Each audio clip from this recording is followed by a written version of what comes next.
어린 나이에도 그는 부모에게 평생 죄책감을 안겨줄 일이 걱정되었다. 그래서 다시 고개를 돌려 다행히 목숨을 건졌다. 절망의 깊은 수렁에 빠져 있던 아이는 29살 청년이 되었다. 그런데 놀랍게도 그는 세계에서 가장 유명한 동기부여 강사가 되었다. 몸통밖에 없는 몸으로 수영도 하고 서핑도 하고 골프도 친다. 전 세계 수천만 명이 그의 말을 듣고 절망의 늪에서 벗어나 희망의 빛을 찾는다.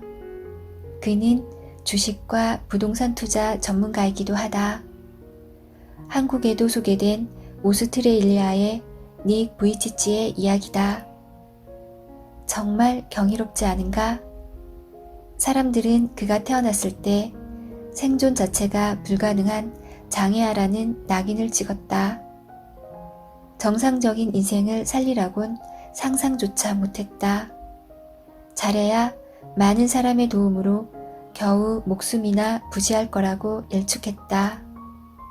하지만 그는 지금 멀쩡한 팔다리를 가진 사람들보다 훨씬 앞서 나아가 전혀 다른 차원의 인생을 살고 있다. 도움을 받는 게 아니라 거꾸로 도움을 베풀고 있다. 대체 어찌된 일일까? 물론 그가 쉽게 절망을 벗어난 것은 아니다. 그의 아버지는 그가 생후 18개월일 때 수영을 가르쳤고 6살 때는 발가락으로 타자 치는 법을 알려주었다. 간호사인 어머니는 발가락으로 연필을 잡는 플라스틱 장치를 만들어 주었다. 벽에 칫솔을 박아 혼자서 이를 닦고 펌프식 샴푸로 머리도 감도록 했다. 8살이 되자 부모는 아들을 특수학교에 보내지 않고 일반 학교에 보냈다.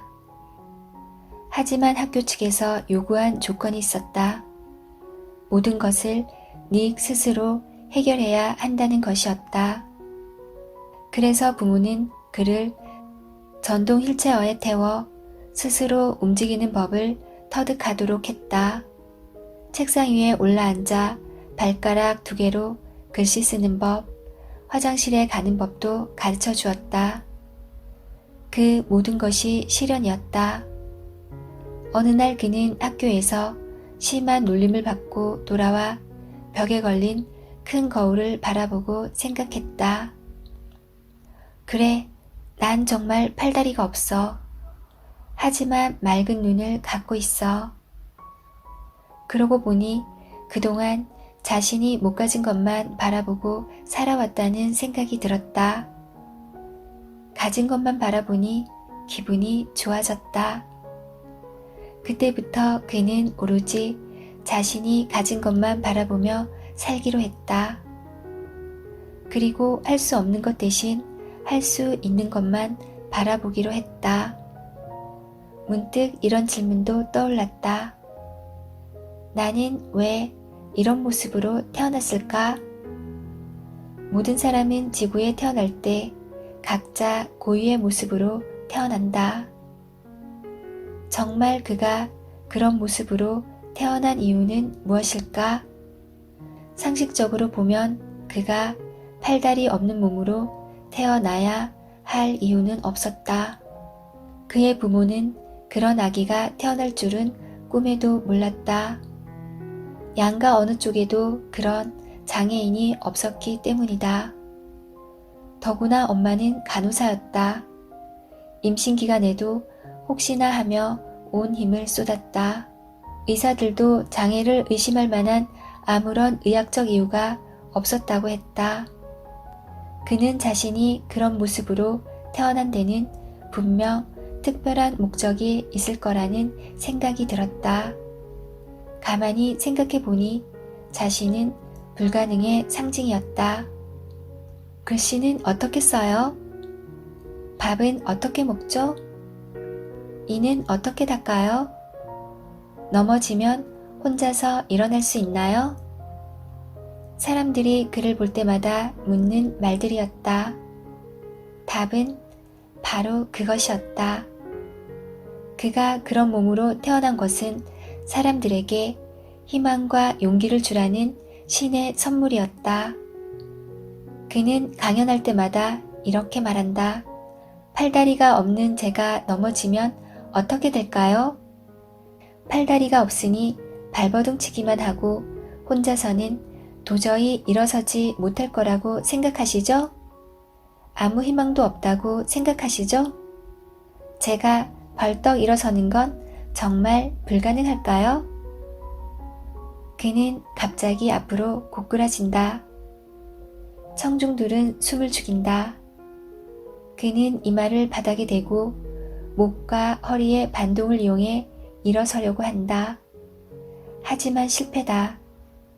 다시 시도하지만 역시 실패다. 허우적거리기만 하고 도저히 일어서지 못할 것 같다. 돌연 그는 엎어진 자세로 고개를 들고 말한다. 여러분은 100번 시도해서 100번 실패하면 그냥 포기하나요? 100번 넘어진다고 그게 끝인가요? 저는 수천 번, 수만 번 이렇게 넘어졌습니다. 그럴 때마다 다시 한번, 또다시 한번 시도했어요.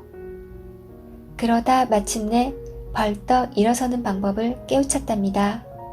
자, 보세요.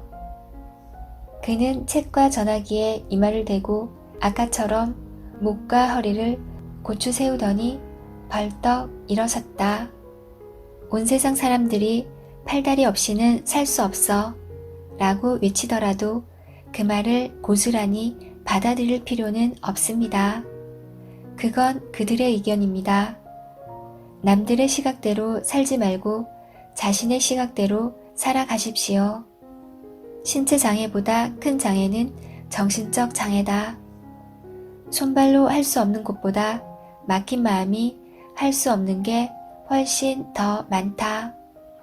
인간의 눈으로 보면 그는 저주받은 사람이다. 하지만 영혼의 눈으로 보면 그는 특별한 사람이다. 불가능의 상징이라는 특별한 배역을 맡았기 때문이다. 온 세상 사람들이 저를 비웃고 손가락질 하더라도 저는 전혀 흔들리지 않아요. 왜냐하면 그 모든 게 각자의 배역이니까요. 자신의 배역을 기꺼이 받아들이는 사람들은 자신을 남과 비교하지 않는다. 사람들은 저마다 맡은 배역이 다르기 때문이다. 연극에서는 저마다 맡은 배역에 충실할 때 최고의 기쁨을 느낀다. 남이 왕자 역을 맡든 공주 역을 맡든 그저 자신이 맡은 역을 척척 연기해낼 때 큰 보람과 즐거움을 느낄 수 있다. 하지만 맡은 배역을 거부하고 남의 배역만 넘보고 있으면 배역도 고통스럽다. 우리가 이 땅에 태어난 것은 나름대로 맡은 배역이 있기 때문이다. 배역을 받아들이지 못하면 방황할 수밖에 없다. 하지만 배역을 겸허하게 감사히 받아들이면 남과 비교하지 않고 열심히 연기할 수 있다. 힘든 배역이 끝나면 다음 연극에서는 쉬운 배역이 기다리기 때문이다.